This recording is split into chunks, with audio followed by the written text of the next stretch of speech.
Hi everyone, Dave Flint from Flintart, Australia. Today we're going to be drawing an electric eel. So come along and join me. It's a primary school or elementary school aged activity, so not too difficult, and all you need is something to draw with and something to colour in with. So having said that, come and join me. Let's get creative. Got your stuff ready. A4 paper, it can be A3, it doesn't matter, or whatever size. Doesn't really matter at all. Even if you're doing it on a notepad or a exercise book, as long as you've got a piece of paper, that's all that counts. And something to draw with, I'm going straight up with a Sharpie. However, if you want to, go with a pencil first, just to get the outline done, and then you may go over it with a Sharpie later on. Entirely up to you, but if you do make a mistake, you cannot rub this out. Anyway, let's get started with our electric eel. Okay, so first things first, I said we're using the number 12, so you need to do a number 12, which is a 1 and a 2 together, just like that. That's the very start for our electric eel. Now, what's next? Eyes. So first eye goes right here, like so, and then we put a pupil in it. Second eye is going to go up over here on this side of the eel's head, and which is going to be the eel's head, which is the top of the 2, and I'm going to put another little pupil looking sort of over this way. There.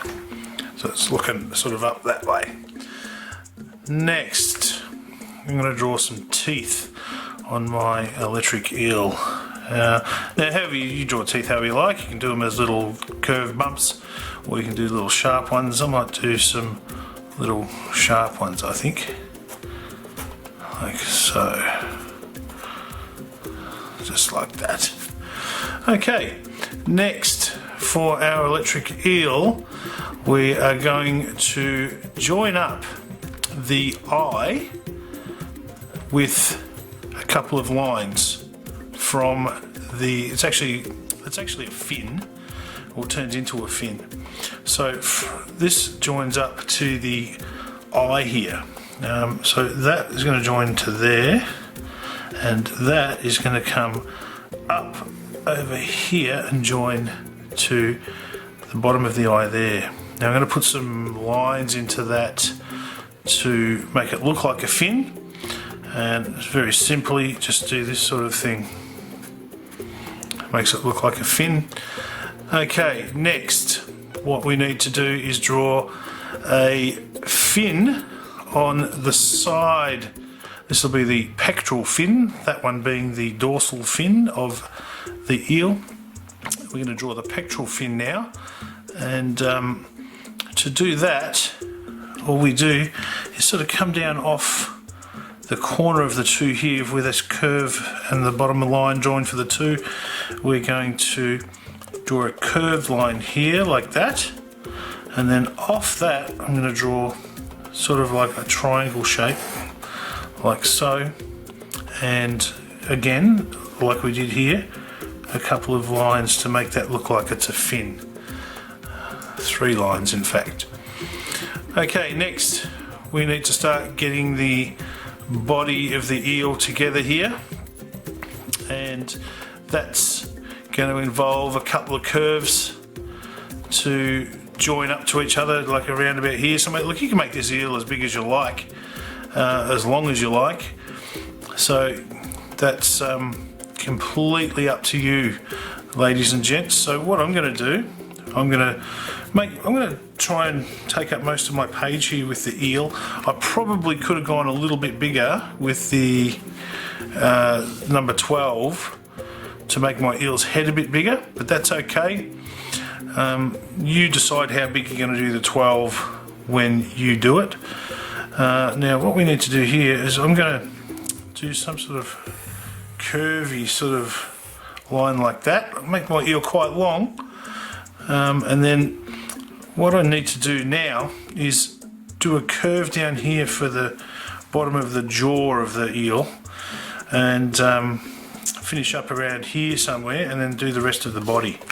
So what I'm going to do from here, I'm going to come down and around like that, and then back up and start following this shape that I've got, and join that up just like that. So join those two squiggly lines up together to meet one another. Now next, I need to start putting some other fins and things on my eel, and that involves something like this. And again, it doesn't really matter how you do these fins. It could be any shape, any size. It doesn't really matter too much.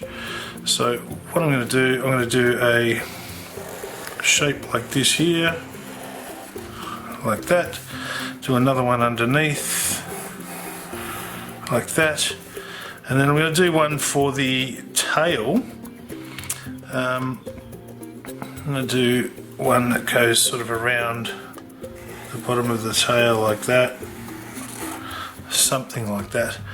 And again, on those fins, we need to put some line work into them to make them look like they are fins. These ones I like to sort of go a little bit curved, something like that. Same with these ones, something like that. That's fine.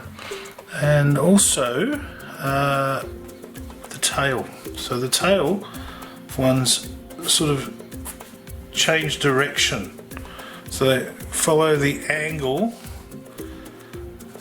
around the tail. So you sort of angle the lines around the tail there. Alright, so what do I need? There's a couple of little things you can add if you want. You could sort of add a couple of little lines off the eye there. You could add some sort of pattern into the eel if you like. Again, that's up to you. I like to do a bit of a line that follows the body a bit there, and up there. And also, well, you can also do a couple of little gills if you want.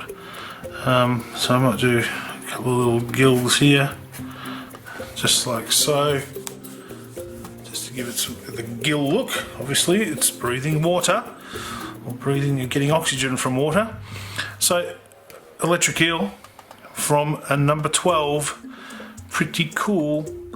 I hope you enjoy it. The other thing you can add around your electric eel to make it look a bit more cool too is some actual electricity or lightning bolt type stuff to make it look like it's trying to shock something. Again, that's up to you, you don't have to do it, but it does give it a cool sort of look.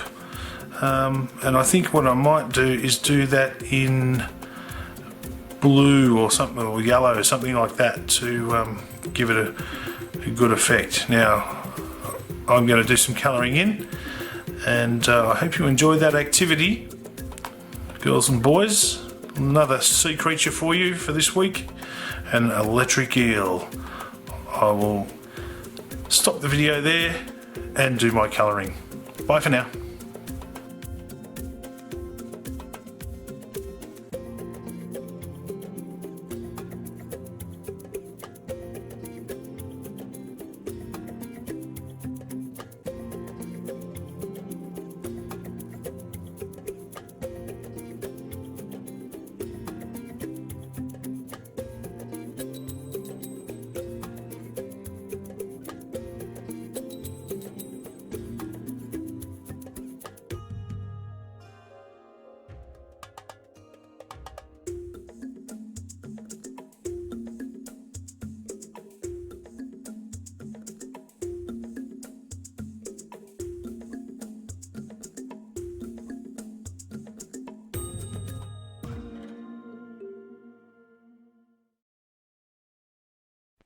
Flintart.